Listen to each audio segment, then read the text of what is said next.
అందరికీ నమస్కారం అండి. నా పేరు విజయ్ నాగవేరు. థ్యాంక్స్ ఎ లాట్ మన రెస్పెక్ట్ సినిమా నా ఛానల్ ఎంతగా ఆదరిస్తున్న ప్రతి ఒక్కరికి చాలా thanks. Again came back with one more casting call అండి. ఇది వచ్చేసి ఓన్లీ మెయిల్ కావాలంటే 25 నుండి 65 సంవత్సరాలలోపు వాళ్ళు. తెలుగు థియేటర్కల్ ఫిల్మ్ అని అంటున్నారు. తెలుగు మాట్లాడటం ఖచ్చితంగా వచ్చి ఉండాలి అని అంటున్నారు. వాట్సాప్ యువర్ ప్రొఫైల్ అని వంశీ నారాయణ గారి కాంటాక్ట్ నెంబర్ ఇచ్చారండి. అది నేను మీకు చెప్తాను. If you don't have profile share 2-3 photos. మీ దగ్గర పోర్ట్ఫోలియో ఉండాల్సిన అవసరం లేదు. మీ దగ్గర ఉన్న ఫోటోల్లో మంచిగా ఉన్న ఫోటోలు 2 లేదా 3 పంపించండి అని అంటున్నారు. నో ఫోన్ కాల్, దయచేసి మాకు కాల్ చేయకండి అని దండం పెట్టేస్తున్నారండి. పాపం ఆయన ఎన్ని ఇబ్బందులు పడ్డాడు. సో దాంతోపాటు మన సబ్స్క్రైబర్లు అడిగిన కొన్ని క్వశ్చన్లకి సమాధానం చెప్పడం అనేది మన బాధ్యత. కాబట్టి మన సబ్స్క్రైబర్ ఏం అడిగారు అంటే, ఒక సినిమాకి సంబంధించిన కథని ఎవరు ఫైనలైజ్ చేస్తారు, స్టోరీ డిస్కషన్లో అది ఎన్ని రకాల మార్పులు చెందుతుంది, ఆ కథని ఎన్ని రకాలుగా ఆలోచిస్తారు, ఆఖరికి ఫైనల్గా ఆ కథని ఎవరు నిర్ణయిస్తారు. ఇక్కడ ఈ కథని ఎవరు ఫైనలైజ్ చేస్తారు అనేది depends on the stamina of the particular craft అండి. ఇప్పుడు కొన్ని సందర్భాలు ఏమవుతుంది అంటే, హీరో అనేవాళ్ళు హీరోలు, ఫర్ ఎగ్జాంపుల్ పవన్ కళ్యాణ్ గారు, తారక్ కావచ్చు, అలాగే రామ్ చరణ్ గారు కావచ్చు, ఇలాంటి ఈ రేంజ్ హీరోస్ ఏం చేస్తుంటారు అంటే, వాళ్ళు డిసైడ్ చేస్తారు కథ అనేది ఎలా ఉండాలి ఏంటి అనేది వాళ్ళు డిసైడ్ చేస్తారు. అలాగే కమింగ్ టు రాజమౌళి కావచ్చు, సుకుమార్ గారు కావచ్చు, ఇలాంటి ఒక రెస్పెక్టబుల్ డైరెక్టర్స్ ఉన్నప్పుడు వాళ్ళు డిసైడ్ చేస్తారు. లేదు కొత్త డైరెక్టర్ తోటి, కొత్త రచయితలతోటి దిల్ రాజు గారు చేస్తున్నారు, దిల్ రాజు గారు డిసైడ్ చేస్తారు.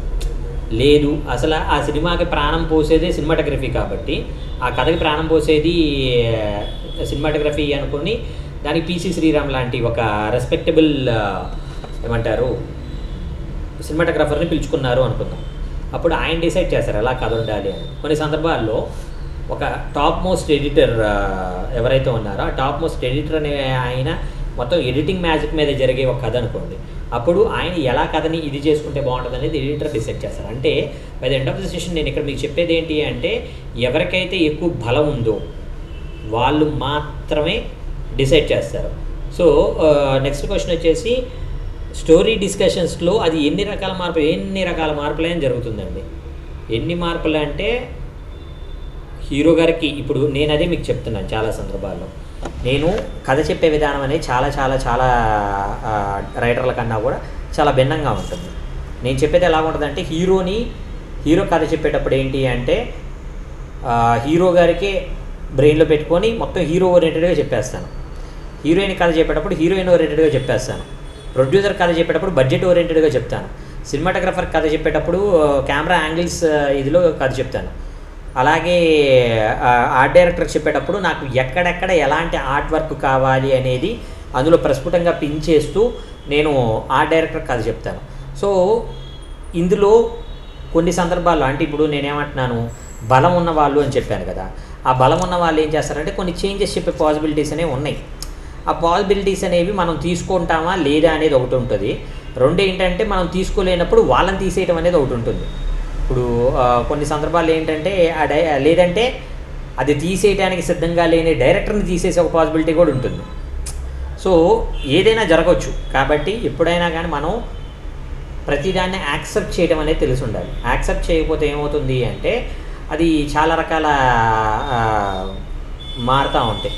ఫర్ ఎగ్జాంపుల్ నేను పేరు చెప్పను కానీ, రీజన్గా నేను ఒక మూవీ కమిట్ అయ్యాను. దానికి ఒక lady heroine come producer come director. ఆవిడ నాకేమైంది అంటే, ఆవిడ ఒక కథ చేసిందనమాట. కథ తీసుకొని వచ్చి, విజయ్ గారు ఇది కథ నాకు స్క్రీన్ ప్లే చేయాలి అని అడిగింది. నేను ఈ కథ కనెక్ట్ అవ్వలేకపోతున్నానండి, మీరు ఇప్పుడు హీరోయిన్గా ఒక ప్రొడ్యూసర్గా చేద్దాం అనుకుంటున్నాను కాబట్టి ఓ పని చేయండి, నా దగ్గర హీరోయిన్కి సంబంధించిన 3 కథలు ఉన్నాయి, హీరోయిన్ ఓరియంటెడ్గా 3 కథలు నేను మీకు చెప్తాను, మీకు నచ్చిన కథను మీరు సెలెక్ట్ చేసుకోండి అని చెప్పాను. ఆవిడ 3 కథలు కూడా వినలేదు, 1.5 కథ విని, లేదు విజయ్ గారు I want go with my story it self అనే టైప్లో చెప్పింది. ఓకే అనుకొని ఆ అమ్మాయి కథలో నేను ఏం చేశాను అంటే, అవి ఒక సీన్కి కనెక్షన్ ఉండట్లా. సో కనెక్షన్ ఎప్పుడైతే ఉండదో ఆడియన్ అనేవాడు ఎంటర్టైన్ అవ్వడు. సో సార్ మీరు ఎలా చెప్తారు సార్, మీలాంటి రైటర్లు ఉంటే అర్జున్ రెడ్డి ఇలాంటి సినిమాలు రావు అంటే, నేనేమంటాను అంటే, అర్జున్ రెడ్డి ఇలాంటి సినిమాల్లో కూడా సీన్కి కనెక్షన్ ఉంది, రైట్. ఆ సీన్కి ఎప్పుడైతే కనెక్షన్ ఉండదో ఆడియన్ అనేవాడు డీటైన్ అవుతాడు, అంటే చూడటానికి విసుగు పుట్టి పక్క వచ్చేస్తాడు.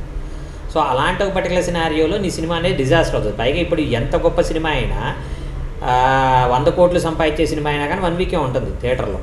సో ఆ 1 వీక్ నువ్వు ఎంతవరకు రాబట్టుకోగలవు, ఆ తర్వాత దాన్ని ఆ 1 వీక్లో వచ్చిన రెవెన్యూ బట్టి నువ్వు ఓటీటీకి ఏ రేంజ్లో అమ్మగలవు అనేది ఇక్కడ చాలా ఇంపార్టెంట్. దానికి నేనేం చెప్పాను అంటే, ఇలా కాదండి, ఓ పని చేయండి డైరెక్టర్ గారు, ఇలాగ ఒక స్క్రీన్ ప్లే చేసుకుందాం అని నేను ఒక స్క్రీన్ ప్లే ఆర్డర్ వేసుకొని వెళ్ళాను.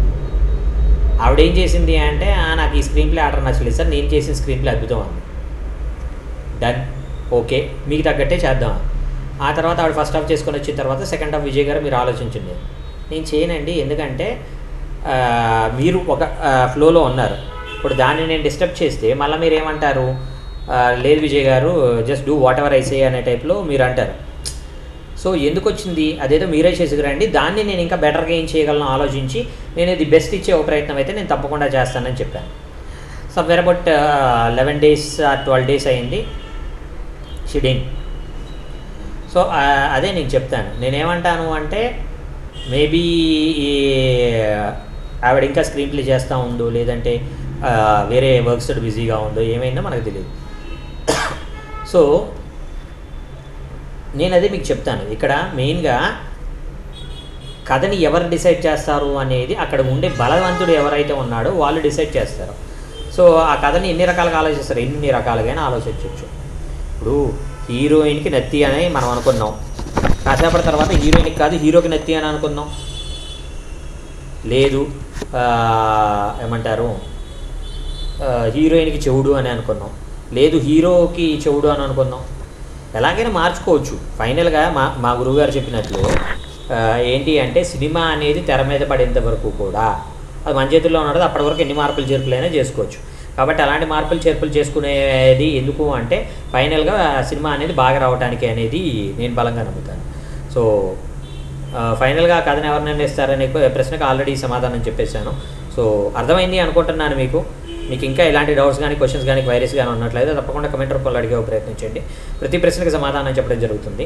So getting back to the casting call వచ్చేసి, నేను మీకు ఆల్రెడీ చెప్పాను కదండి, ఓన్లీ మేల్స్ కావాలంటే 25 నుండి 65 సంవత్సరాల వాళ్ళు. సో వీళ్ళ కాంటాక్ట్ నెంబర్ వచ్చేసి 8374782362. I repeat 8374782362. డిస్క్లైమర్ అనేది మీ అందరికీ తెలిసిందే కదండి. ఈ పర్టికులర్ కాస్టింగ్ కాల్కి నాకు ఎటువంటి వ్యక్తిగతమైన లావాదేవీలు లేవు. ఎవరైనా మిమ్మల్ని డబ్బులు అడిగినా, మిమ్మల్ని మోసం చేసే ప్రయత్నం చేసినా దయచేసి వాళ్ళని ఇగ్నోర్ చేసే ప్రయత్నం చేయండి. ఎందుకంటే మన ఛానల్లో ప్రతిరోజు ఒక కాస్టింగ్ కాల్ అనేది వస్తుంటుంది కాబట్టి ఆ కాస్టింగ్ కాల్ ద్వారా మీ అందరికి మంచి మంచి అవకాశాలు రావాలి అని మనస్ఫూర్తిగా కోరుకుంటున్నాను. వీడియో నచ్చిందా లైక్ చేయండి, వీలైనంత ఎక్కువ మందికి షేర్ చేయండి. ఎవరైతే సబ్స్క్రైబ్ చేసుకోకుండా చూస్తున్నారో please do subscribe. Thank you and all the best.